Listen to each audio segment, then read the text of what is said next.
యెషయా గ్రంథము 62వ అధ్యాయంలో ఒక వచనాన్ని చదువుకుందాం. ఐజయా 60:10. యెషయా గ్రంథం 62వ అధ్యాయం 10వ వచనం.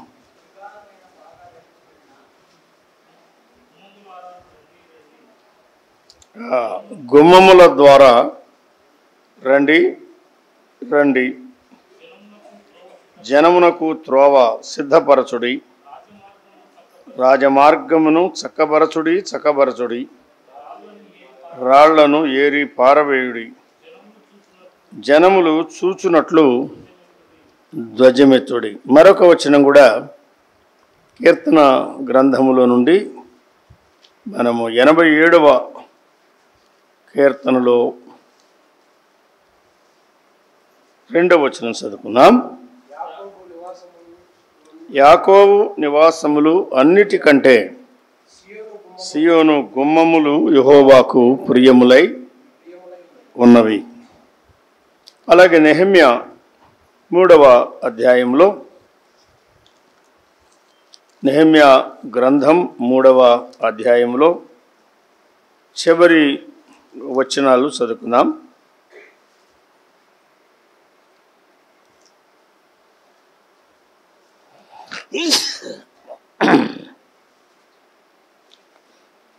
ఇరవై 23 నుండి నేను చదువుతున్నాను, గమనించండి. 3వ అధ్యాయం 23. వారిని ఆనుకొని తమ ఇంటికి ఎదురుగా బెన్యామీను మోషూబు అనువారు బాగు చేసిరి. వారిని ఆనుకొని తన ఇంటి యొద్ద అనన్యాకు పుట్టిన మైషేయ కుమారుడైన అజర్యా బాగు చేశాను. అతని ఆనుకొని అజర్యా ఇల్లు మొదలుకొని గోడ మలుపు మూల వరకును హేనాదాదు కుమారుడైన బిన్వి మరి యొక్క భాగమును బాగు చేశాను. అతని ఆనుకొని గోడ మళ్ళిన దిక్కున చెరసాల దగ్గర రాజు నగరులో నిలుచు మహాగోపురం వరకు ఊజై కుమారుడైన ఆలాలు బాగు చేయువాడాయను. అతని ఆనుకొని పరోషు కుమారుడైన పెదాయ బాగు చేశాను. ఓపెలులో ఉన్న నెతీనీయులు తూర్పు వైపు నీటి గుమ్మము ప్రక్కను దానికి సంబంధించిన గోపురము దగ్గరను బాగు చేసిరి. వారిని ఆనుకొని ఓపెలు గోడ వరకు గొప్ప గోపురమునికి ఎదురుగా ఉన్న మరి ఒక భాగము తెకోవీయులు బాగు చేసిరి. గుర్రపు గుమ్మమునకు పైగా యాజకులందరూ తమ ఇండ్లకు ఎదురుగా బాగు చేసిరి. వారిని ఆనుకొని తన ఇంటికి ఎదురుగా ఇమేరు కుమారుడైన సాధువుకు బాగు చేశాను. అతని ఆనుకొని తూర్పు ద్వారమును కాయు శకన్యా కుమారుడైన శమయ బాగు చేశాను. అతని ఆనుకొని షెలెమ్యా కుమారుడైన హనన్యాయును జాలాపు 6వ కుమారుడైన హానూనును మరి ఒక భాగమును బాగు చేయువారైరి. వారిని ఆనుకొని తన గదికి ఎదురుగా బెరెక్యా కుమారుడైన మెషుల్లాము బాగు చేశాడు. అతని ఆనుకొని నెతీనీల స్థలమునకును మిప్కాదు ద్వారమునకును ఎదురుగా ఉన్న వర్తకుల స్థలము యొక్క మూల వరకును బంగారప్పని వాని కుమారుడైన మల్కియా బాగు చేశారు. మరియు మూలకును గొర్రెల గుమ్మమునకును మధ్యను బంగారపు పనివారును వర్తకులను బాగు చేశారు. చదువుబడిన ఈ వాక్య భాగాలు యెషయా గ్రంథంలో ఒక వచనం, అలాగే కీర్తన గ్రంథంలో ఒక వచనం, నెహెమ్యా గ్రంథంలో 3వ అధ్యాయంలో కొంత వాక్య భాగం. మనందరి ఆత్మల క్షేమార్థమై ప్రభువే దీవించునుగాక. ప్రభునందున్న సహోదరి సహోదరులారా, 66 గ్రంథాలు మనకు ప్రయోజనకరమైనవే. ఏది విడిచిపెట్టకుండా అన్నిటినీ క్షుణ్ణంగా స్టడీ చేయడం మనకు ప్రభు ఇచ్చిన గొప్ప ఆధిక్యత. అప్పుడే దేవుని సంకల్పాన్ని తేటగా మనం తెలుసుకోగలం. నెహెమ్యా గ్రంథంలో ప్రాముఖ్యంగా మొదటి 6 అధ్యాయాలు ప్రాకార నిర్మాణం చెప్పాడు. 7 నుండి 12 వరకు ఉన్న అధ్యాయాల్లో పాడైపోయిన గోడలు, ఆత్మీయ జీవితంలో పడిపోయిన గోడలు కట్టుకోవడానికి వారు పూనుకున్నారు. 7, 8, 9, 10, 11 12లో అవన్నీ చేసిన తర్వాత సంతోషముగా వారు ప్రాకార ప్రతిష్ట జరిగించారు. అంతటితో పుస్తకం అయిపోయింది. కానీ సప్లిమెంట్ ఒక అధ్యాయం 13వ అధ్యాయం నెహెమ్యా గ్రంథానికి సప్లిమెంట్గా అనుబంధంగా చేర్చబడింది. కారణం, నెహెమ్యా రాజుగారి దగ్గర సెలవు తీసుకొని 12 సంవత్సరాలు ఉండి ఈ పనులు చేసి తిరిగి శూషణ కోటకు వెళ్ళాడు. ఆయన అన్ని క్రమపరచి వెళ్ళిన తర్వాత మరలా వచ్చే సమయానికి ఆయన క్రమపరిచినవన్నిటిలో చాలా లోటుపాట్లు ఉన్నాయి. ఆయన లేని సమయంలో దేవుని ప్రజలు బాధ్యతగా జీవించలేదు, ప్రవర్తించలేదు. కనుక నెహెమ్యా దిద్దుబాట్లు చేయవలసి వచ్చింది, సంస్కరణలు చేయవలసి వచ్చింది. జెరుబ్బాబెలు వంటి నాయకులు, యెహోషువ వంటి నాయకులు, ఎజ్రా వంటి నాయకులు, నెహెమ్యా వంటి నాయకులు, హగ్గై వంటి నాయకులు, జకర్యా వంటి నాయకులు లేక సేవకులు ప్రతి కాలంలో మనకు కావాలి. సంఘాల్లో పాత నిబంధనలో ఎక్కువగా ఒక్కొక్కరిని ఆయన వాడుకుంటూ వచ్చాడు. వారితో సహకరించిన వారి ద్వారా గొప్ప కార్యాలు ఆయన జరిగించాడు. క్రొత్త నిబంధనలో ఏ ఒక్కరికి పూర్తిగా ఆయన బాధ్యతలన్నీ అప్పగించకుండా అందరినీ సహకారులుగా ఉంచి ఐక్యతతో ఆయన తన పనిని జరిగిస్తున్నాడు. ఆ శరీరం, సంఘం అనే శరీరం అనేకమైన అవయవాలతో కూడి శరీరమంతా ఒకటిగా సర్వాంగ పుష్టి కలిగి తనకు క్షేమాభివృద్ధి కలుగజేసుకొనుచు ఎలాగూ పనిచేస్తున్నదో సంఘం కూడా అలాగే పనిచేయాలని ప్రభు యొక్క ఉద్దేశం. మిషన్ సంఘాల్లో ఒకే కాపరి ఉంటాడు, లేక ఒకే గురువు ఉంటాడు, అభిషిక్తుడు అని ఆయన్ని భావిస్తారు. అన్నీ ఆయనే జరిపిస్తారు. పుట్టినప్పుడు పేరు పెట్టడం ఆయనే, పెరిగితే పెళ్లి చేయడం ఆయనే, చనిపోతే పాతి పెట్టడం కూడా ఆయనే. సాధారణంగా అటువంటి కార్యక్రమాలు ఇంకా ఎవరికి అవకాశం కూడా ఇవ్వరు. అది ఒక పద్ధతి. కానీ వాక్య ప్రకారం it is not one man ministry. సంఘాల్లో ఎక్కడ కానీ ఒక్క మనుషుడే అన్నీ చేయడం కాదు. ఎవరు లేకపోతే అది వేరే సంగతి. కొత్తగా ఏర్పడేటప్పుడు ఎవరు ఉండరు. కానీ సహోదరులను ప్రభు జత చేసిన తర్వాత, కుటుంబాలను సంఘానికి చేర్చిన తర్వాత ఒక్కొక్కరి వరాలు, ఒక్కొక్కరి సామర్థ్యాలు గుర్తించి వారికి అవకాశాలు ఇవ్వడం అది ఒక మంచి లక్షణం. మనము నెహెమ్యా గ్రంథంలో 12వ అధ్యాయంలో వారు చేసిన ప్రాకార ప్రతిష్టలో కొన్ని గుమ్మాల పేర్లు చెప్పాడు. అక్కడ అన్ని పేర్లు లేవు. దాదాపు 8 లేక 9 గుమ్మాల పేర్లు అక్కడ ఉన్నాయి. కానీ యెరూషలేము పట్టణానికి 12 గుమ్మాలు ఉండే ప్రాకారానికి కదా. మరి మొట్టమొదటి కట్టినప్పుడు వాటి పేర్లు ఉన్నాయా? ఏమనుకుంటున్నారు మీరు? ప్రాకారం మొదట కట్టినప్పుడే గుమ్మాలు ఉన్నాయి కదా. మొదట కట్టినప్పుడు వాటి పేర్లు ఉన్నాయా? మీరే చెప్పండి అని చాలా తేలిగ్గా మీరు నాకు అప్పగిస్తారు కదా. మొదట కట్టినప్పుడు పేర్లు లేవు, ఉన్నాయి కానీ పేర్లు రికార్డులోకి రాలేదు. కనుక అది పడద్రోయబడ్డం మేలైంది, అది కాలిపోవడం మేలైంది. ఈ ప్రాకార నిర్మాణం జరిగినప్పుడు 12 గుమ్మాల పేర్లు చెప్పాడు. గొర్రెల గుమ్మముతో ప్రారంభించాడు. అది మొదటి గుమ్మం. ఆత్మరక్షణ అనుభవం అక్కడ మనం చూస్తున్నాం. గొర్రెలు, గొర్రె పిల్లలు, గొర్రెల కాపరి, గొర్రెలు పోవు ద్వారము, బెతెస్దా మంటపాలు 5 ఉన్నాయే, కోనేరు, అన్నిట్లో రోగులు ఉన్నారు.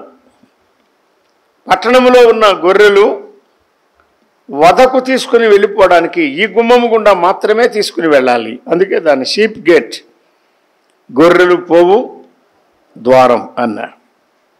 ఆ గొర్రె పిల్ల మన ప్రభువే, ఆ గొర్రెల కాపరి మన ప్రభువే. మన పాపాలు మోసుకొని పోయి మన నిమిత్తం వధించబడి తిరిగి లేపబడిన గొర్రె కూడా ఆయన. గొర్రెలో ఉన్న సాత్వికం, మృదుత్వం, దీనత్వం, వధకు సిద్ధమైన గొర్రెలుగా పాత నిబంధనలో భక్తులు, అలాగే యూదులు చరిత్రలో, ఈనాడు ప్రపంచంలో సంఘం మనం వధకు సిద్ధమైన గొర్రెలమని ఎంచబడుచున్నాము అని చెప్పాడు. రెండవది మత్స్యపు గుమ్మం. 3వ అధ్యాయంలోనే మొదటి వచనంలో గొర్రెల గుమ్మం, 2వ వచనంలో లేక 3వ వచనంలో మత్స్యపు గుమ్మం చెప్పాడు. ఫిష్ గేట్ అంటే చేపలు, మత్స్యపు గుమ్మం. ఇది ఆత్మల సంపాదన. ఆత్మరక్షణతో మనం సర్దుబాటు చేసుకోకుండా ఆత్మలను సంపాదించాలి. ప్రభు కొరకు నువ్వు ఎవరినైనా సంపాదించావా అంటే ఒక కాగితం తీసుకొని రాస్తే నువ్వు ఎవరిని సంపాదించావు, ఎంతమందిని సంపాదించావు చెప్పగలవా? కొంతమందికి తెల్ల కాగితం తెల్లగానే మిగిలిపోతుంది, ఎవరిని సంపాదించలేదు. కొంతమందికి కాగితం చాలదు, ఎందుకు? చాలామందిని అన్నారు వాళ్ళు. కొంతమందికి శారీరకంగా పిల్లలు లేరు, కానీ చాలామందిని ఎక్కడికి వెళితే అక్కడ కని కని కని కని కని ఆత్మను సంపాదించారు. 3వది పాత గుమ్మం. ఆత్మ రక్షణ పొందిన మనం ఆత్మల సంపాదన అనుభవం నేర్చుకోవాలి. తర్వాత ఆత్మలో నూతనత్వం కలిగి ఉండాలి, పాతబడిపోకుండా. ఆ పురాతనుడే మన ప్రభువు కావాలి, ఆ పురాతన వాక్యమే మనకు కావాలి. ఇప్పుడు కొత్త బైబిల్ కాదు మనకు కావాల్సింది, 66 గ్రంథాలున్న బైబిలే కావాలి. 4వది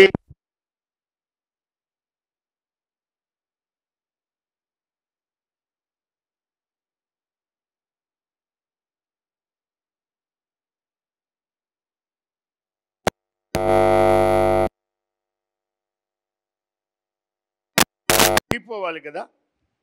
మన ప్రభువు ఎలాగూ తాను తగ్గించుకున్నాడో అనేక రకాలుగా మెట్ల వారీగా నీవు కూడా తగ్గించుకోవాలనే పాఠం ప్రభు మనకు నేర్పిస్తున్నాడు. నేను సాత్వికుడను, దీన మనసు కలవాడను, నా యొద్ద నేర్చుకొనుడే అన్నాడు. మీరు గవర్నమెంట్ స్కూల్లో చేరినా, ప్రైవేట్ స్కూల్లో చేరినా, చైతన్యాలో చేరినా, నారాయణలో చేరినా, ఇంకా కొత్త ఎన్నో వస్తూ ఉన్నాయి. నా యొద్ద నేర్చుకొనుడే అని ప్రభు చెప్తున్నాడు. కాబట్టి మనం పాఠాలు ఎక్కడ నేర్చుకోవాలి? ప్రభు దగ్గర నేర్చుకోవాలి. ఆయన దగ్గర ఏమి నేర్చుకోగలం? దీన మనస్సు నేర్చుకోగలం. పౌలు విశేషమైన ప్రత్యక్షతలు పొందిన ఎంతగా తాను తగ్గించుకున్నాడు. స్త్రీలు కన్న వారిలో గొప్పవాడైన యోహాను ఎంతగా తగ్గించుకున్నాడు. ఆయన హెచ్చవలసి ఉన్నది, నేను తగ్గవలసి ఉన్నది అన్నాడు. ప్రతి సంఘంలో నేను తగ్గవలసి ఉన్నది అనే పాఠం మనందరూ నేర్చుకుంటే సమస్యలే ఉండవని. మనం హెచ్చించుకున్నప్పుడే ప్రమాదాలు ఎక్కువవుతాయి, చిక్కులు ఎక్కువవుతాయి. లోయ గుమ్మం పాఠం తప్పక మనకు అవసరమైనదే. 5వది పెంటగుమ్మం. పెంటగుమ్మం అంటే అర్థం ఏంటి? జగనన్న సంకల్పం కాదు, అది స్వచ్ఛ ఆంధ్రప్రదేశ్ అంటారు. అవునా? బోర్డులు చాలా పెద్దగా ఉంటాయి, ఎందుకంటే చెత్త ఎక్కువ కదా. కాబట్టి ఎప్పటికప్పుడు ఏం చేయాలా? ఏ రోజు చెత్త ఆ రోజే, వారం అయిపోయిన తర్వాత చూసుకుందామని కాదు. లేకపోతే సంక్రాంతి వచ్చినప్పుడు, దసరా వచ్చినప్పుడు, వినాయక చవితి వచ్చినప్పుడు దానికి 9 రాత్రులు, దీనికి 9 రాత్రులు ఉంటాయి కదా, అప్పుడు చేసుకుందాం. లేకపోతే ఈస్టర్ పండుగ వచ్చినప్పుడు చేసుకుందాం అంటే కాదు. ఇది ఎప్పటికప్పుడు క్లీన్ చేసుకోవాలి మనం. దేన్ని? ఇంటినే కాదు, హృదయాన్ని, మనస్సును, మన గదులు, మన ఇండ్లు, మన మనసాక్షి మనం శుద్ధి చేసుకోవాలి. పెంట, చెత్త, మురికి ఉండకూడదు, క్లీన్గా ఉండాలి. 6వది దార గుమ్మం. అంటే ఎప్పుడైతే చెత్త మనలో నుండి వెళ్ళిపోతుందో అప్పుడు మనలో నుండి ఓటలు బయలుదేరి వస్తాయి. ఓటలు అంటే పరిశుద్ధాత్మ పూర్ణత, ఆత్మ పూర్ణత. యోహాను సువార్తలో ప్రభువు చెప్పాడు, నీ దగ్గర చేదలేదే, ఈ బావి లోతైనది అని మాట్లాడుతున్నది ఆమె చాలా తెలివిగలిగింది. పురుషులను పడగొట్టడంలో చాలా తెలివి ఉంది ఆమెకి. కానీ ఆమెను పరగొట్టడానికి వచ్చాడు ఆయన. బాగా చెప్పావమ్మా, ఇంతకు నీకు నీళ్లు కావాలంటున్నావు, మరి ఎన్నడూ నేను దప్పుకనుకుంటున్నట్లు, మరి ఎన్నడూ ఈ బావికి రాకుండాన్నట్లు ఆ జీవజలం నాకు ఇమ్మని అడుగుతున్నావు కదా, చాలా మంచిది, నీ పెనిమిటిని పిలుచుకురా అన్నాడు. తెలిసి అడిగాడా, తెలియక చెప్పాడా? తెలిసే అడిగాడు ఆయన. కానీ ఆయనకి తెలుసని ఈమెకి తెలియదు. ఈమె హిస్టరీ మొత్తం తెలుసు ఆయనకి.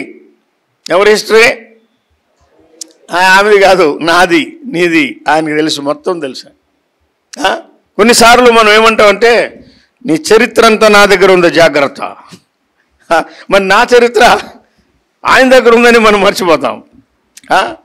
ఎత్తేసేయాలంటే మొత్తం ఎత్తేస్తాం మనం.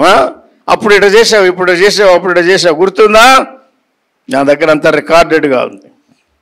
నేను అన్నీ నోట్ చేసి పెట్టుకున్నా, డైరీలో రాసుకున్నా. ఇవన్నీ అవివేకమైన మాటలు. ఆయన ఏం చెప్తున్నాడంటే, నీకు పెనిమిటి లేడు అని చెప్తున్నావు, చాలా సత్యవంతురాలు, సత్యమే చెప్పావన్నాడు. చూసారా, సిగ్గు లేదా అనేవాళ్ళం మనం అయితే, కదా?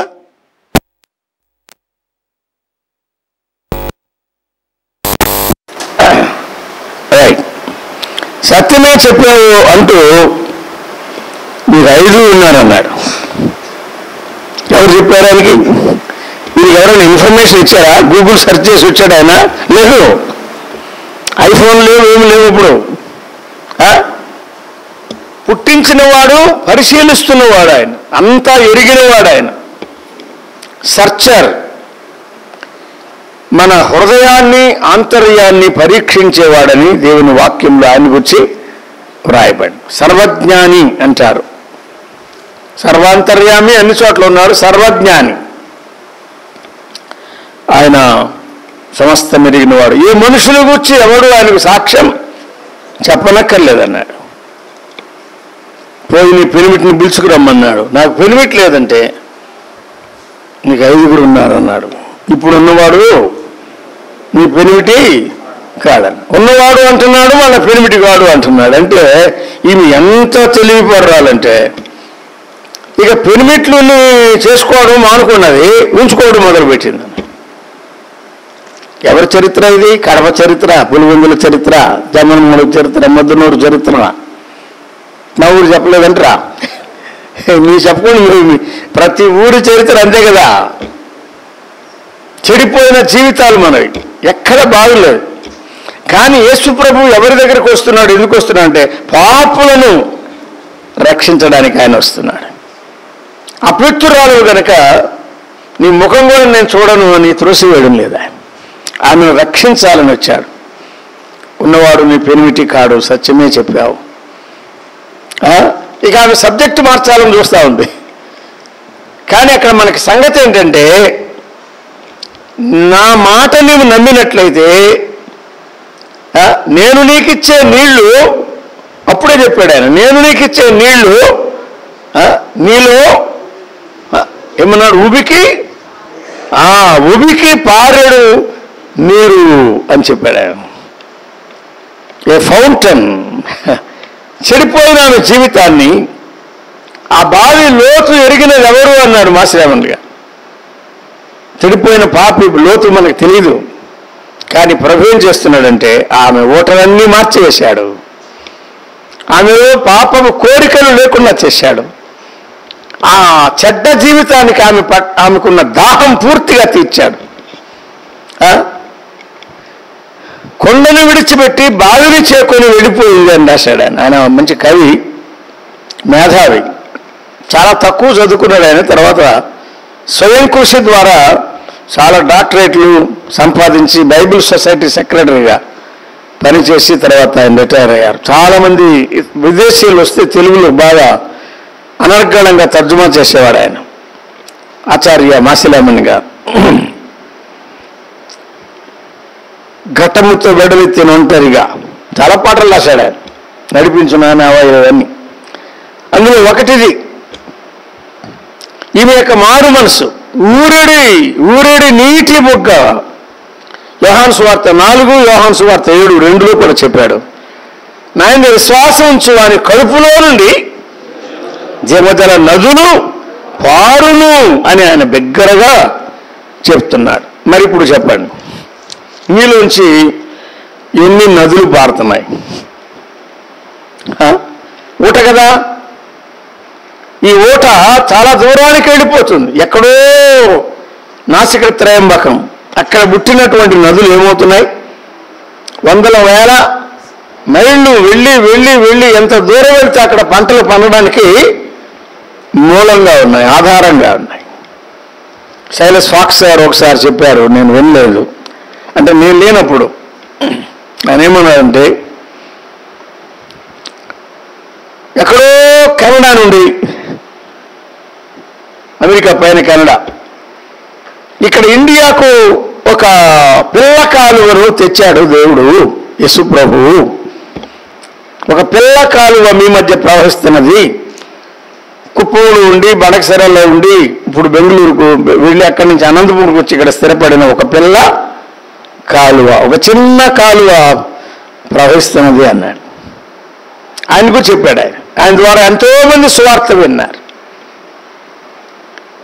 రెండవ మాట ఆయన ఏం చెప్పాడంటే, మీ దేశంలోనే ఆయన మరొక భక్తుని కోరుకున్నాడు, ఆయనలో నుండి నదులు ప్రవహిస్తారన్న భక్సింగ్ గారిని కూడా చెప్పాడు. ఎందుకంటే అప్పటికే ఈ విలేజెస్ కాకుండా టౌన్స్లో, సిటీస్లో వారి సహవాసాలు చాలా చోట్ల ఏర్పడ్డాయి.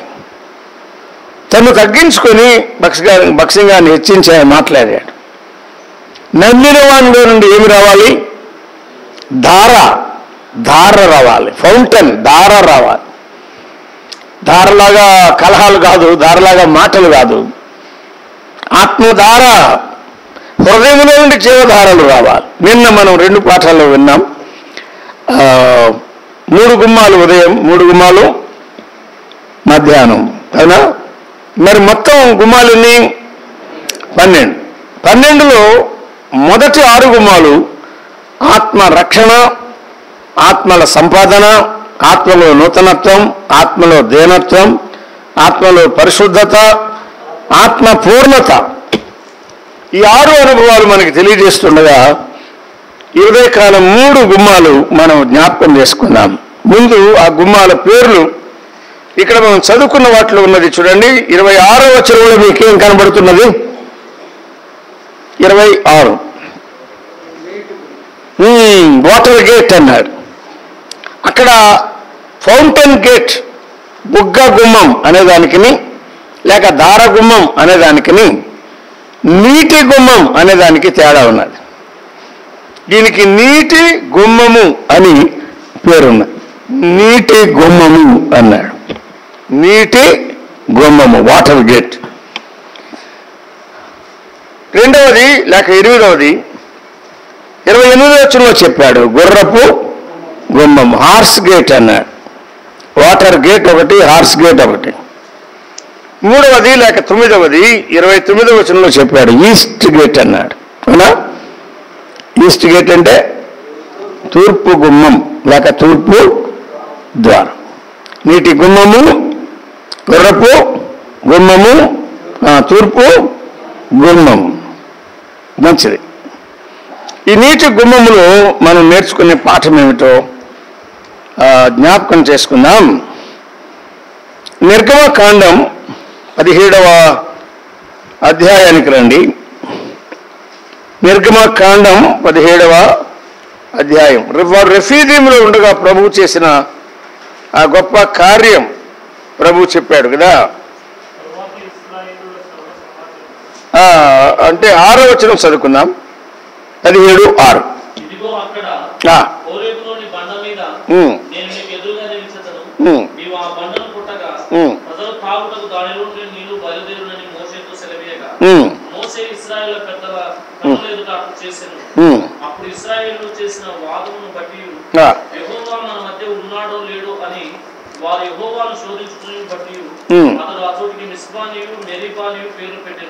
చాలా 78వ కీర్తనలో 14 నుండి లేక 15 చదవండి. 15, 16. దానికి యెహోవా నిస్సి అని పేరు పెట్టి అమాలేకీయులు తమ చేతిని యెహోవా సింహాసనమునకు విరోధముగా ఎత్తిరి గనుక యెహోవాకు అమాలేకీయులతో తరతరములకు యుద్ధమనెను. నిర్గమకాండం 17లో చదువుతున్నారా? కీర్తన గ్రంథంలో 78లో అక్కడ 15వ వచనం చెప్పాడు. అరణ్యములో ఆయన బండను చీల్చి, బండలు అన్నాడు. బండలు అన్నాడు అంటే తప్పని కాదు అర్థం. రెఫీదీములో ఒక బండ, మళ్ళా చివరి దినాల్లో వారి ప్రయాణం ముగింపులో దాదాపుగా బండ, అదే బండ. కానీ చీల్చబడిన బండ, కొట్టబడిన బండ, మాట్లాడవలసిన బండ అని చెప్పాడు. సముద్రం అంతా సమృద్ధిగా వారికి నీరు త్రాగనిచ్చెను. బండలో నుండి ఆయన నీటి కాలువలు రప్పించెను, నదుల వలె నీళ్లు ప్రవహింప చేశాను. కాబట్టి నదులు వచ్చినాయి బండలో నుండి, కాలువలు వచ్చినాయి బండలో నుండి, సముద్రం అంతా సమృద్ధిగా నీళ్లు వచ్చినాయి. విన్నారా? ఆ బండ క్రీస్తే, ఆ బండ క్రీస్తే అన్నాడు. ఎక్కడ? కొరింథీ పత్రికలో చెప్పాడు. అక్కడ నిర్గమకాండం, ఇక్కడ కొరింథీ పత్రిక. వెంబడించిన బండ, ఆత్మ సంబంధమైన బండ, కొట్టబడిన బండ, చీల్చబడిన బండ, నీళ్ళిచ్చిన బండ, దప్పి తీర్చిన బండ, సాగ తీర్చిన బండ, ఆ బండ క్రీస్తే. వాటర్ గేట్, ఆయనే వాక్యమై ఉన్నాడు. అవునా? చెప్పండి. యోహాను సువార్త చూడకుండా, మొదటి అధ్యాయం మొదటి వచనాలు చూడకుండా, అంటే కాపీ కొట్టి కాదు, చూడకుండా, ఆది యందు వాక్యము ఉండెను, వాక్యము దేవుని వద్ద ఉండెను, వాక్యము దేవుడై ఉండే. అంతే కదా, వాక్యము దేవుడై ఉండెను అని చెప్పాడు. వాక్యము దేవుడై ఉండే. మరి ఆ వాక్యమే శరీరధారిగా లోకానికి వచ్చాడని యోహాను 1:14లో చెప్పాడు. కానీ వాక్యం దేనితో పోల్చబడింది మనం చూస్తే చాలా స్థలాల్లో చెప్పాడు. ఎఫెసీ పత్రికలో తేటగా చెప్పాడు. చూడండి, 5వ అధ్యాయంలో 25 నుండి ఉన్న వచనం చదవండి. ఎఫెసీ 5:25 నుండి.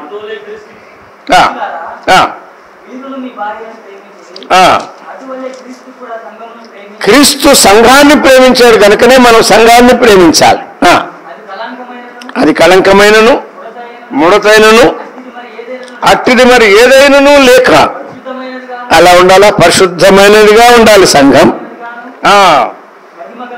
మహిమగల సంఘముగాను తన ఎదుట దానిని నిలువబెట్టుకున్న వలనని వాక్యముతో అన్నాడు. విన్నారా? వాక్యముతో ఉదక స్నానం అన్నాడు. వాక్యముతో ఉదక స్నానం, వాక్యమే నీళ్లు. ఈ వాక్యముతో ప్రభువు మనకేం చేస్తున్నాడు? రోజు స్నానం చేస్తున్నాడు. ఆయన స్నానం, వాక్యముతో స్నానం. రోజు మనల్ని కడగడానికి నీళ్లు ఉపయోగిస్తున్నాడు, మన దప్పి తీర్చడానికి నీళ్లు ఉపయోగిస్తున్నాడు. 23వ కీర్తనలో చెప్పాడు, శాంతికరమైన జలముల చెంతకు ఆయన మనల్ని నడిపిస్తున్నాడు. శాంతికరమైన జలము. ప్రపంచంలో ఎక్కడ చూసినా శాంతి లేదు. అవునా? ఇంట్లో లేదు, పార్టీలో లేదు. అవునా? మీరు ఎక్కడ చూసినా కానీ, ప్రతి రాజధాని చూడండి, సెంటర్స్ చూడండి, పల్లెలు చూడండి, టౌన్ చూడండి, మండల కేంద్రాలు, జిల్లా కేంద్రాలు, రాష్ట్రానికి రాజధాని, ఎక్కడ కానీ నెమ్మది లేదు. ఆయన పిల్లలమైన మనకు ఆయన త్రాగించే నీళ్లు స్టిల్ వాటర్స్, ఇవి శాంతికరమైన జలములు అన్నాడు. నీళ్లు, వాక్యం, ఆయన వాక్యం ఇస్తానని చెప్పాడు. సంఖ్యాకాండం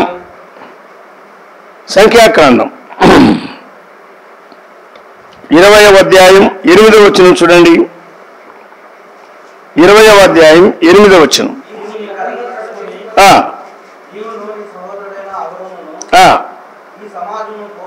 అంటే ఇశ్రాయేలు సమాజమును పోగు చేసి వారి కన్నుల ఎదుట ఆ బండతో మాట నిర్గమ 17లో కొట్టాలని చెప్పాడు అలా. ఇక్కడేం చెప్పాడు? మాట్లాడమని. కొట్టమంటే కొట్టాలి, మాట్లాడమంటే మాట్లాడాలి. మోసే ఏం చేశాడు? కొట్టమంటే కొట్టాడు, నీళ్ళు వచ్చినాయి, అది ఒకసారి. ఇప్పుడు ఏం చేశాడు? మాట్లాడు అంటే మాట్లాడటానికి బదులు చేతిలో కర్ర ఉంది కదా, చేతిలో కర్ర ఉందని ఏం చేశాడు? కర్ర తీసుకొని కొట్టాడు. అంటే అర్థం ఏమిటంటే అతిక్రమించాడు, దేవుడు చెప్పిన దాన్ని ధిక్కరించాడు. 2 సార్లు కొట్టవచ్చున, కొట్టకూడదు. ఇంకో మాట అడుగుతా, మీరు చెప్పండి. యేసు ప్రభు ఎన్నిసార్లు సులువేయబడ్డాడు? ఒక్కసారే కదా. ఆయన 2వసారి కొట్టబడకూడదు. ఒక్కసారే హెబ్రీ పత్రికలో రాస్తున్నాడు. ఒక్కసారి. మనుషులు ఎన్నిసార్లు చనిపోతారు? సార్లు లేదు. యుగే నతి నైజాంత అసలు లేనే లేదు. యుగానికి మాటికి అనుకున్నప్పుడల్లా జరగదు అది. మానవులు లోకంలో ఒక్కసారే జన్మిస్తారు, ఒక్కసారే మృతి పొందుతారు.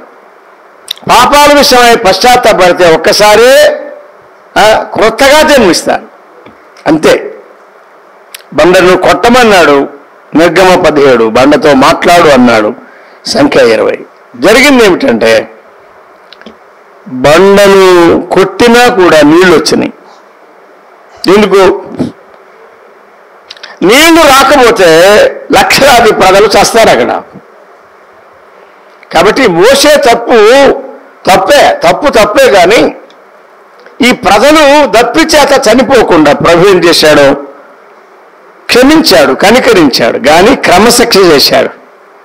దేవుని వాక్యంలో ఉన్న గొప్ప సత్యం ఏంటంటే మన అవసరాలు ఆయన తీరుస్తాడు, మన ఆకలి దప్పులు తీరుస్తాడు.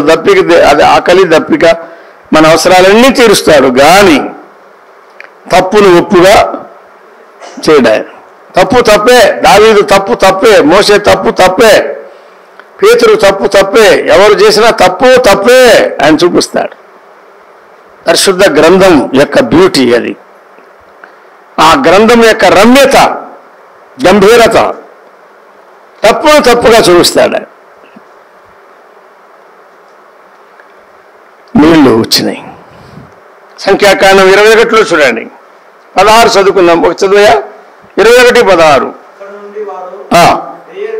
అసలు బెయేర్ అనే పేరు ఎందుకు పెట్టారంటే బుగ్గ కదా.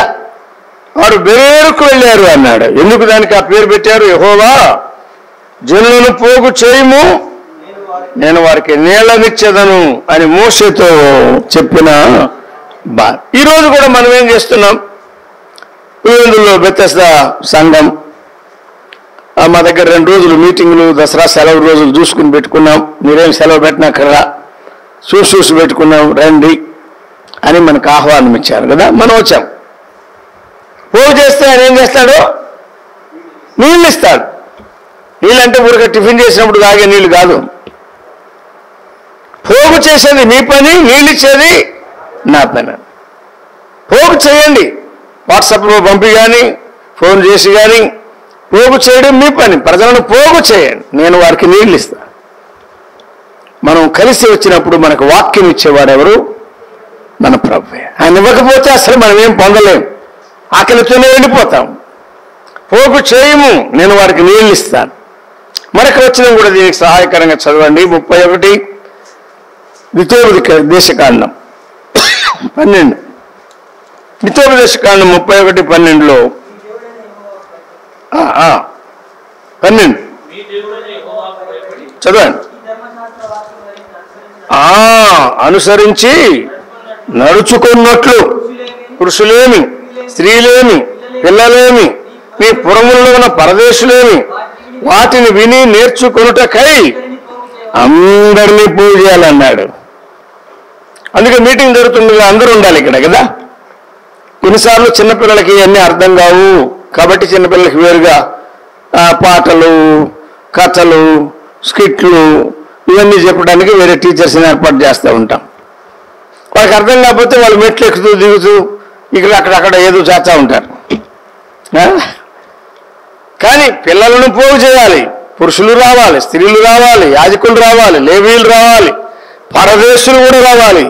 వీరు రావాలి, నా మాటలు వినాలి, నాకు భయపడి వాటిని అనుసరించి నడుచుకోవాలి అని చెప్పాడు. పోగు చేయము, గ్యాదర్ దెమ్, పోగు చేయము, నేను వారికి నీళ్ళు ఇస్తాను. దేవుని ప్రజలమైన మనము పోగు చేయబడినప్పుడు తన వాక్యాన్ని ప్రభువు మనకి ఇవ్వడానికి ఇష్టపడుతున్నాడు. ఇక ఎన్నో సందర్భాలు ఉన్నాయి. ఎజ్రా గ్రంథం చూడండి, నెహెమ్యా గ్రంథం 8వ అధ్యాయం చూస్తే 8లో వాక్యం దగ్గర వారు కూడుకున్నారు, 9లో కూడా వాక్యం దగ్గర కూడుకుని మళ్ళీ ప్రార్థన చేశారు, 10లో మళ్ళీ వాక్యాన్ని అనుసరించి జీవిస్తున్నారు. వాక్యము వాక్యము వాక్యం. వారు ఎక్కడ కూడుకున్నారంటే నీటి గుమ్మము ఎదుట అని రాశాడు. నెహెమ్యా 8:1 ఏం చెప్పాడు? నీటి గుమ్మము ఎదుట. నీటి గుమ్మము దేవుని వాక్యానికి సాదృశ్యం. కనుక ప్రభు తన వాక్యాన్ని ఇవ్వడానికి, ఆ వాక్యముతో మన దప్పి తీర్చడానికి, ఆ వాక్యముతో మన కడగడానికి, ఆ వాక్యముతో మన సేద తీర్చడానికి, తెప్పరల్లో చేయడానికి మన పట్ల ఆయన ఎంతో దివ్యమైన ఆలోచన కలిగి ఉన్నాడు. నీ వాక్యమే, నీ వాక్యమే, నీ వాక్యమే. వాక్యాన్ని గురించి ఎన్ని పాటలు ఉన్నాయి చూడండి. కీర్తన పుస్తకంలో 1000 పైగా ఉన్న వాటిలో వాక్యానికి సంబంధించి ఉన్నాయి. వాక్య పరిచర్యకు ముందు ఏదో పాట పాడడం కంటే వాక్యానికి సంబంధించింది పాడడం అది అప్రాప్రియేట్గా ఉంటుంది కదా, సమయోచితంగా ఉంటుంది. నీ వాక్యమే నా పాదములకు దీపము, నా త్రోవకు వెలుగు. దేవుని వాక్యం వాక్యం వాక్యం వాక్యం. ఆ నీరే మాకు పానము, ఆ నీరే మాకు స్నానము. పానం అదే, స్నానం అదే. త్రాగడానికి కావలసింది వాక్యమే, స్నానం శుద్ధి చేయడానికి. ఈ చెడ్డ లోకంలో మనం సంచరిస్తుండగా స్నానం చేసి వస్తాం, ఫ్రెష్గా వస్తాం. ఏమైపోతుంది మళ్ళా?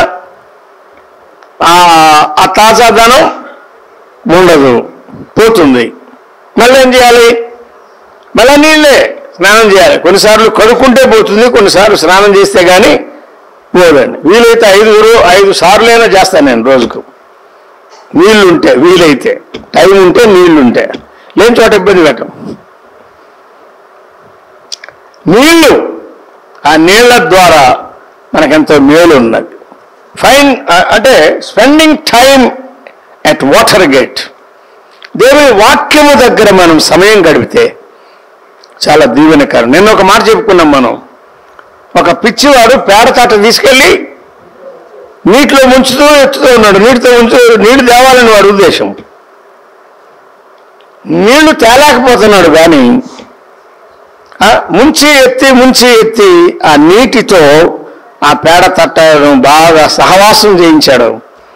క్లీన్ అయిపోయింది, తట్ట క్లీన్ అయిపోయింది. అవునా? మన తట్టలు, మన బుట్టలు, మన గంపలు ఇవన్నీ క్లీన్ చేసుకోవాలి ఎప్పటికప్పుడు వాక్యం ద్వారా. రెండవది, మరొక గుమ్మాన్ని గురించి మనం ఇక్కడ చదువుతున్నాం. ఏ గుమ్మం? గుర్రపు గుమ్మము అన్నాడు. హార్స్ గేట్, గుర్రపు గుమ్మము అన్నాడు. గొర్రెల గుమ్మము నంబర్ 1, గుర్రపు గుమ్మము నంబర్ 8 అనా? గుర్రపు గుమ్మం. గుర్రపు గుమ్మమును గురించి దేవుని వాక్యంలో మనం ఏమి నేర్చుకోగలం? సామెతలు 21:31 చూడండి. మన మధ్య బోధకులు ఉన్నారు, వారిని గురించి నేను ఆలోచన చేయడం లేదు. కానీ సామాన్యమైన సహోదరులు నేర్చుకోవాల్సిన చదువయా 21:31. యుద్ధ దినమన్నారు. ఇప్పుడు ఇజ్రాయెల్కి పాలస్తీనాకి జరుగుతున్నది యుద్ధమే కదా. యుద్ధ దినం. రష్యా ఉక్రెయిన్ యుద్ధం జరుగుతూ ఉంది. యుద్ధాలు అప్పుడు జరుగుతూ ఉంటాయి, అంతర్యుద్ధాలు జరుగుతూ ఉంటాయి. గుర్రము, ఆ దినాల్లో గుర్రాలు వాడేవారు యుద్ధానికి కదా, గుర్రాలు వాడేవారు. కానీ బైబిల్లో ఏం చెప్పాడంటే గుర్రమని రాశాడు చివరి వరకు. అంటే అర్థం ఏంటి? యుద్ధానికి ఉపయోగించే గుర్రాలని. అవి ట్యాంకర్స్ కానీ, బాంబులు కానీ, మిసైల్స్ కానీ, ఇంకెన్ని రాకెట్లు కానీ, ఎన్ని పేర్లు పెట్టినా అదే గుర్రము అనే ఒక్క మాటతో ప్రభువు వివరించాడు. యుద్ధ దినమునకు గుర్రమును ఆయత్తపరచుట కద్దు అన్నాడు. కానీ రక్షణ యెహోవా. గుర్రము ద్వారా రక్షణ రాదు మనకి. గుర్రము, a horse is known for war, యుద్ధాన్ని చూపించేది. అది గుర్రం ఏం చేస్తుందంటే దాన్ని బాగా మేపి తయారు చేసిన తర్వాత, దానికి కావలసినవన్నీ ఆ బెల్ట్లు ఇవన్నీ తగిలిన తర్వాత పౌరుషం చూపిస్తూ వెళ్ళిపోతూ ఉంటుంది యుద్ధ గుర్రాలు. మరి మన ప్రభు అటువంటి వాడే. గుర్రములు 147వ కీర్తన దానికి ఉన్నటువంటి ఆ బలాన్ని, దానికి అందే పరాక్రమాన్ని చూచి అది అతిశయించే ప్రమాదం ఉన్నది. 10 కదా, చదవండి. ఆ గుర్రముల బలమునందు ఆయన సంతోషించడు, నరుల కాలి సత్తువ యందు ఆయన ఆనందించడు అన్నాడు. కేరళ రాష్ట్రానికి చెందిన ఒక అమ్మాయి పిటి ఉషా పరుగులెత్తి స్వర్ణం సంపాదించింది ఆమె. ఎందుకు? కాలి సత్తువ బలం బాగా ప్రాక్టీస్ చేసేది అమ్మాయే. కొంతమంది పురుషులు వారి విభాగంలో మెడల్స్ సంపాదిస్తారు, ట్రాఫీస్ సంపాదిస్తారు. బాగా పరుగెత్తగల వాళ్ళు వారి కాలి బలము చూసుకుంటారు. వారి బలము, వారి సత్తువ. నీవు ఇన్ని సెకండ్లు వెళ్తే అంతకన్నా తక్కువ సెకండ్లో నేను వెళ్తాను అని ఒకరి రికార్డు ఒకరు పడగొట్టి రికార్డు బద్దలు చేసి, అవునా, ఇంకా త్వరగా పరిగెత్తే వాళ్ళు కూడా ఉన్నారు. కాబట్టి గుర్రములు వాటి సత్తువ, వాటి బలము, వాటి యందు నమ్మిక ఉంచే లక్షణాన్ని చూపిస్తున్నాయి. అది నెగిటివ్గా చెప్పాడు. కీర్తన గ్రంథంలోనే 20వ కీర్తన చూడండి. అక్కడ మరి ఒక విషయం చెప్తున్నాడు. 18, 19, 20వ కీర్తన 7వ వచనం చదువుదాం. కొందరు అతిశయము రథాలను బట్టి, కొందరు గుర్రములను బట్టి అతిశయపడుదురు. మనమైతే మన దేవుడిని యెహోవా నామమును బట్టి ఆశపడు. గుర్రానికి అది అతిశయం, గర్వం, అతిశయం. గుర్రానికి ఆ చురుకుదనం చూసి, ఆ పరిగెత్తగలిగిన ఆ పటిష్టత, అవన్నీ చూసుకుని మురిసిపోతూ ఉంటుంది గుర్రం. ఇలా అతిశయం. ఆయన పిల్లమైన మనము అతిశయానికి దూరంగా ఉండాలి. మన బలం, మన సత్తువ, మన ఆరోగ్యం, మన ప్రజ్ఞ, మన చురుకుదనం కాదు. It is all his grace. తన కృప కొరకు కనిపెట్టువారు యందు ఆయన ఆనందిస్తాడన్న. సిస్టర్, బ్రదర్, ఎన్నడే గాని ప్రభు నిన్ను వాడుకున్నా, ఏ పరిచర్యకు వాడుకున్నా, ఎన్నడూ మనం అతిశయపడద్దు. ఏం చేయాలా? అది కేవలము దేవుని కృప, అంతే. కేవలము దేవుని కృప.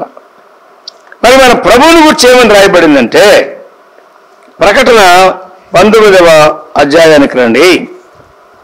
ప్రకటన గ్రంథం 19వ అధ్యాయం 11వ వచనం చదువుకుందాం.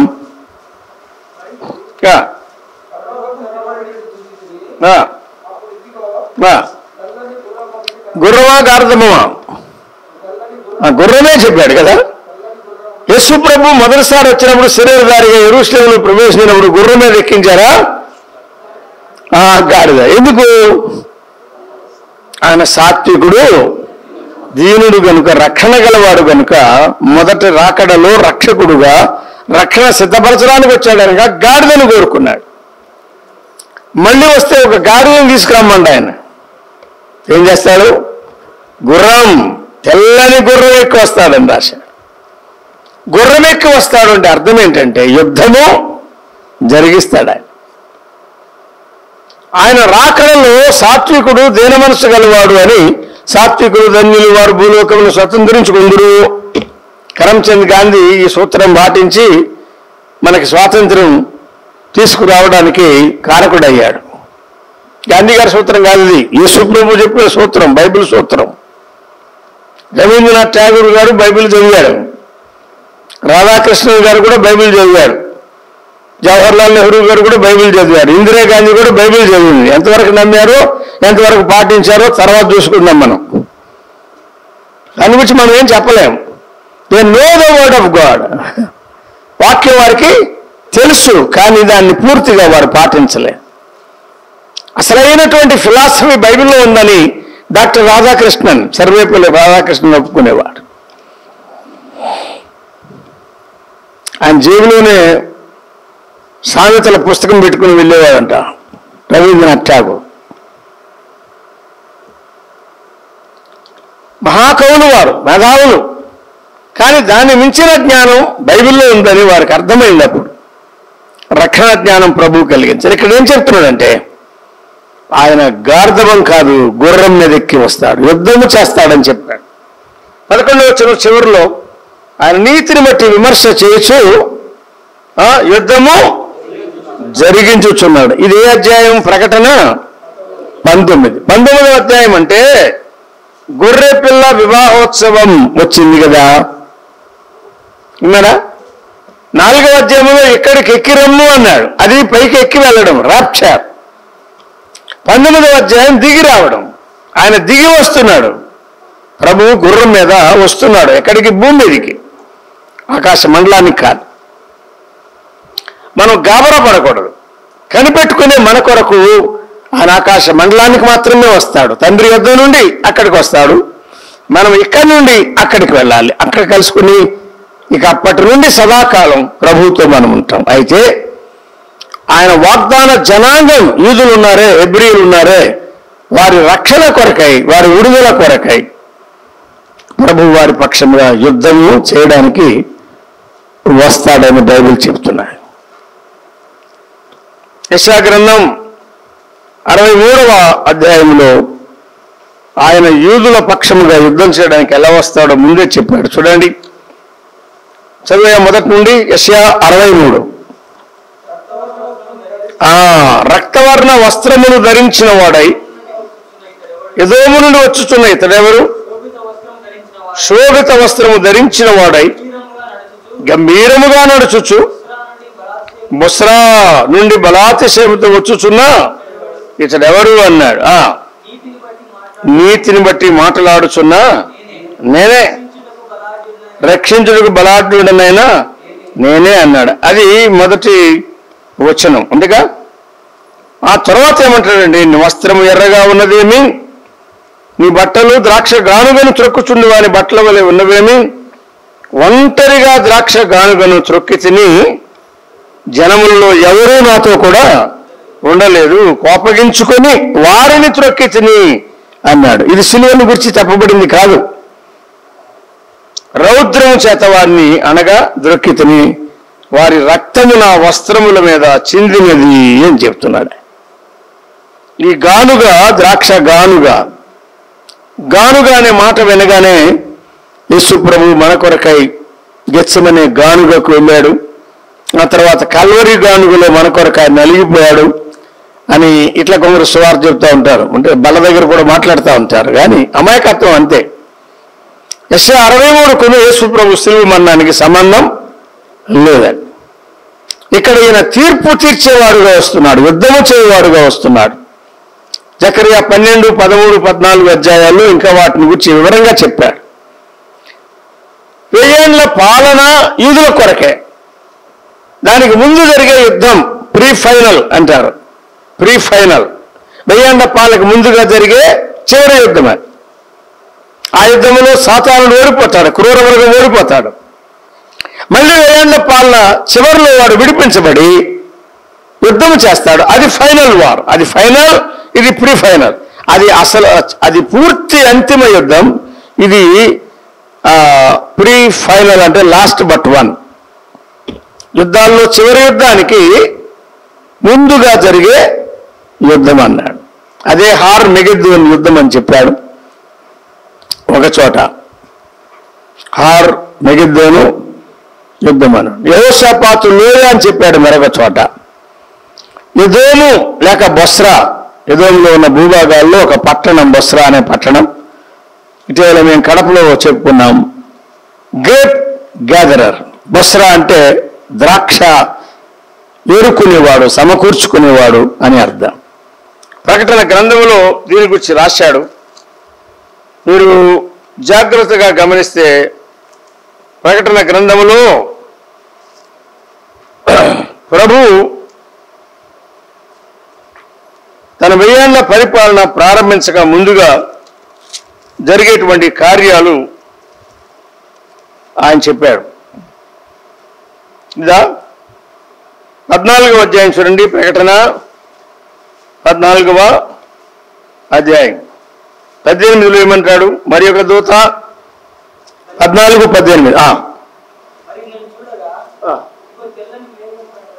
14వ అధ్యాయం 18.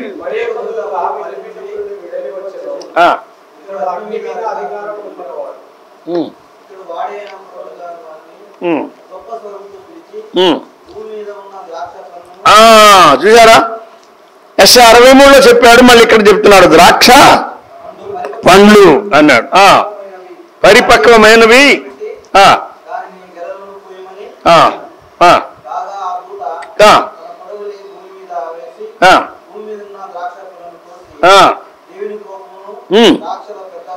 దేవుని కోపము అను ద్రాక్షల పెద్ద తొట్టిలో వేసెను.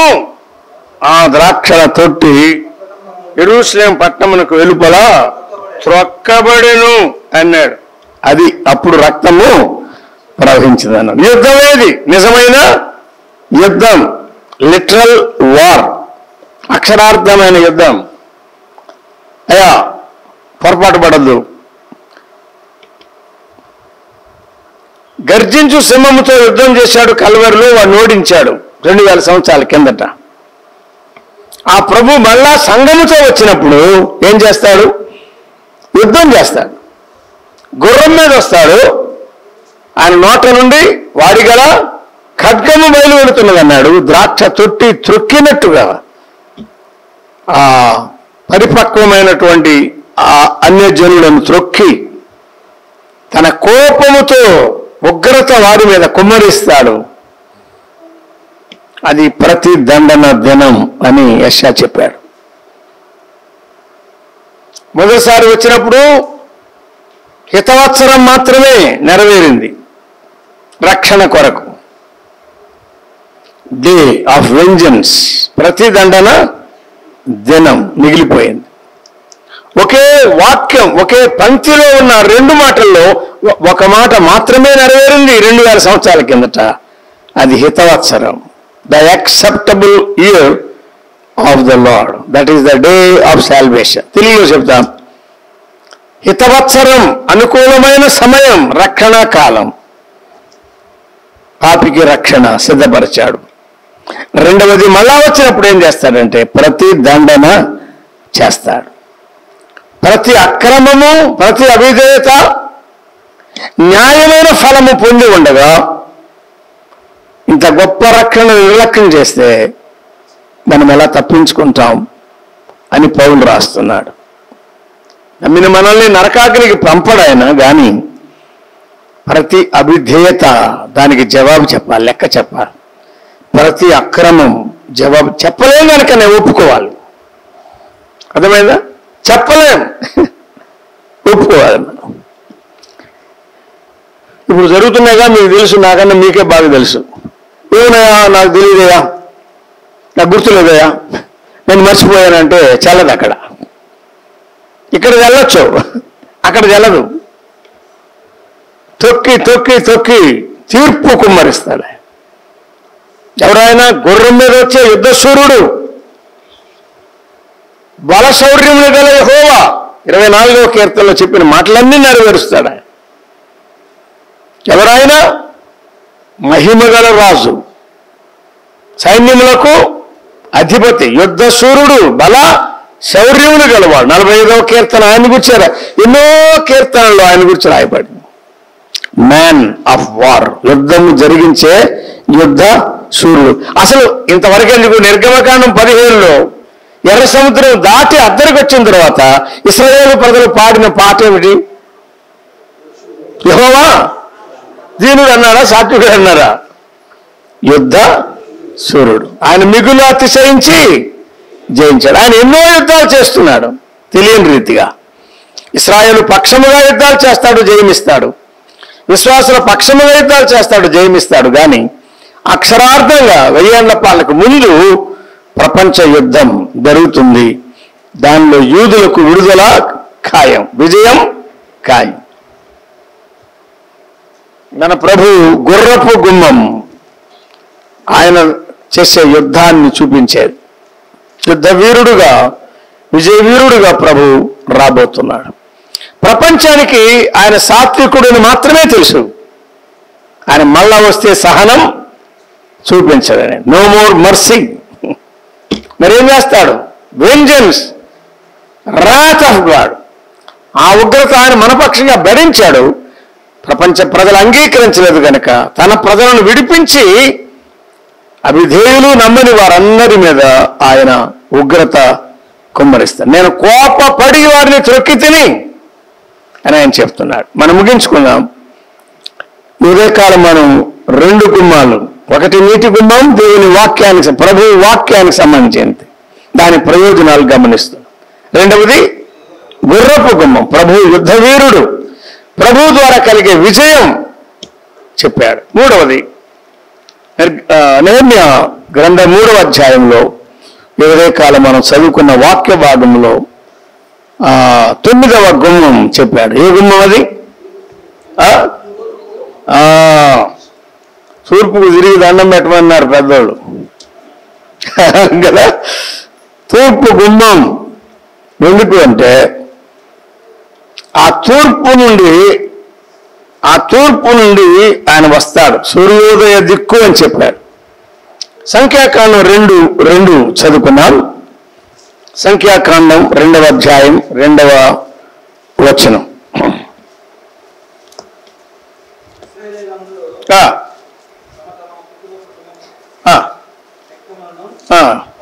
పట్టుకొని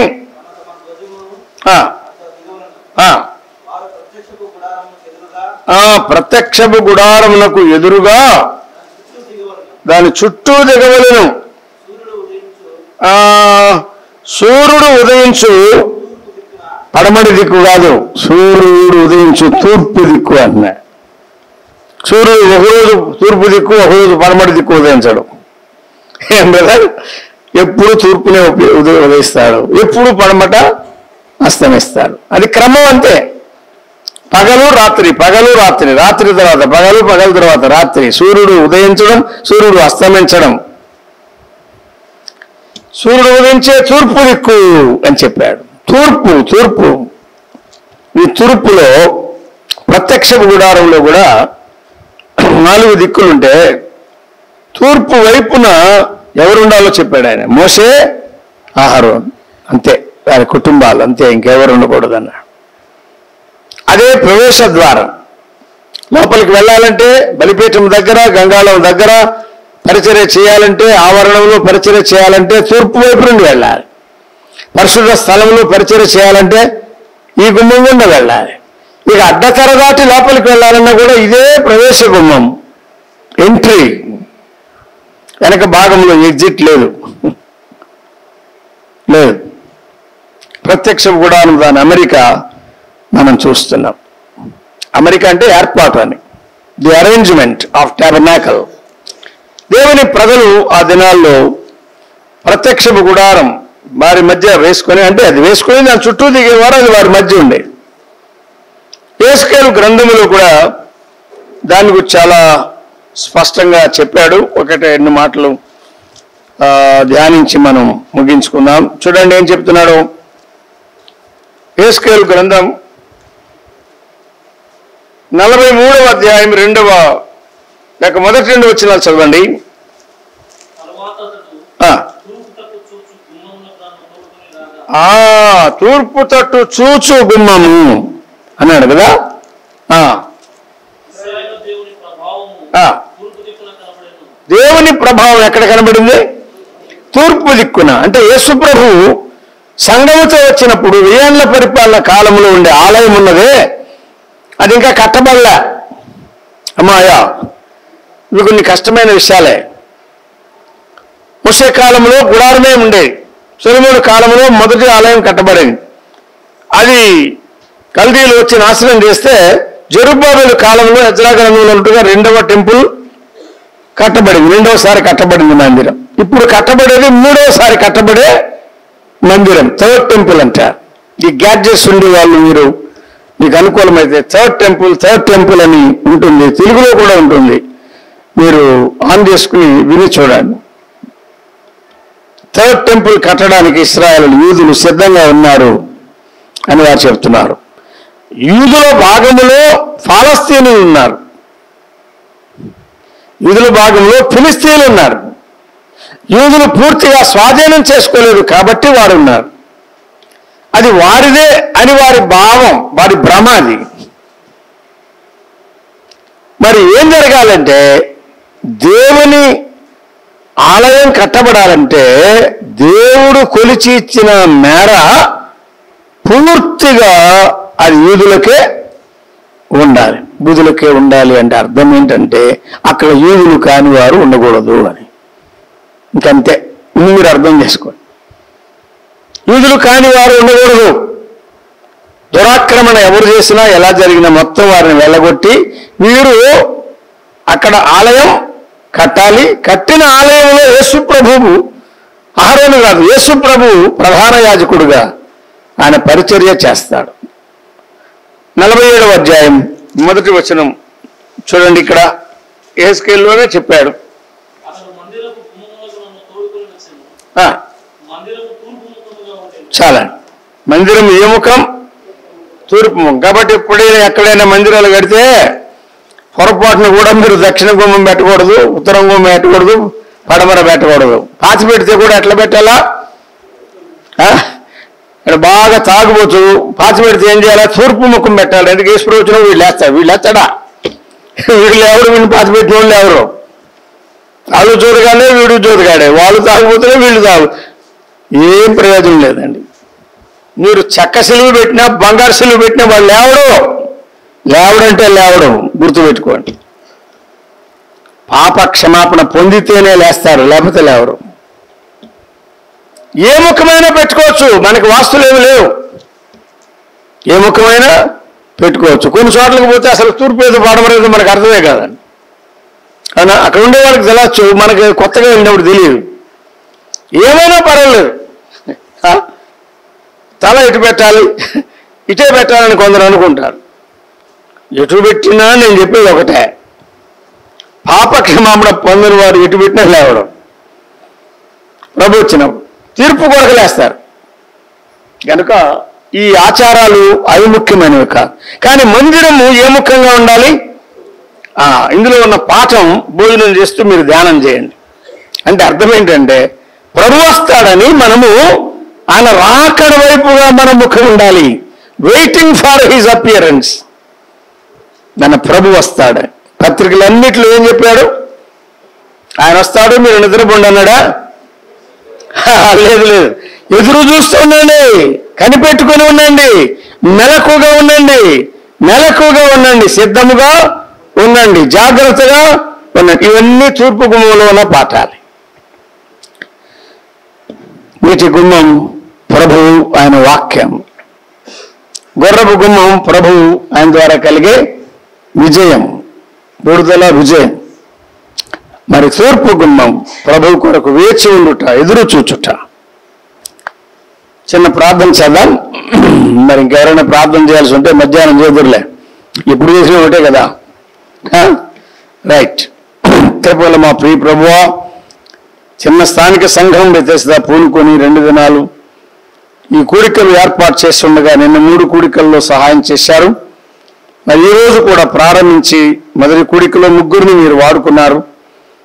ఎవరి ద్వారానైనా మీ వాక్యమే మేము విన్నాం, అది మాలో ఫలింపచ్చే. కొంత విశ్రాంతి ఇవ్వండి, సహవాసం దయచేయండి, ఏ లోటు లేకుండా చేయండి, ప్రతి అక్కర మీరు తీర్చండి. రాగలిగిన ప్రియులను బట్టి మీకు వందనాలు, సంఘస్థులను బట్టి వందనాలు, పులివెందుల స్థానిక సంఘాల నుంచి వచ్చిన వారిని బట్టి కూడా మీకు స్తోత్రములు. మీ వాక్యము దీవించుమని, ఫలింపచేయమని, వీటి గుమ్మములో దాగి ఉన్న సత్యాన్ని, గుర్రపు గుమ్మములో దాగి ఉన్న సత్యాన్ని, తూర్పు గుమ్మములో దాగి ఉన్న హెచ్చరికలను మేము గమనించి ఎదురు చూస్తూ ఉండడానికి సహాయము చేయమని మా ప్రభు అయిన క్రీస్తు యేసు నామమున స్తుతించి వేడుకొనుచున్నాం తండ్రి.